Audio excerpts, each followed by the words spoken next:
Mariborsko kulturno-izobraževalno društvo Kibla, nagrajeno z evropskim pečatom e-odličnosti, zavzeto pripravlja nove projekte. In kaj pečat, ki so ga prejeli v Nemčiji, za Kiblo sploh pomeni? Na CeBIT-u v Hannovru, na letošnjem CeBIT-u, ki je v principu največji poslovni dogodek, sejem na področju informacijskih tehnologij in informacijske družbe, je bila letos Kibla odlikovana z pečatom odličnosti v evropski multimediji.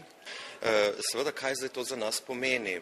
Seveda velik uspeh in dejansko priznanje za delo, ki ga je Kibla opravila in ga seveda še opravlja in ga tudi bo na področju povezovanja, promoviranja in pa predstavljanja tako slovenske, intermedijske in multimedijske umetnosti in kulture v širšem evropskem in tudi svetovnem prostoru, kot tudi povezovanja tujih produkcijskih hiš, galerij, tudi podjetij z slovenskimi inštitucijami, ustanovami, galerijami in podjetji.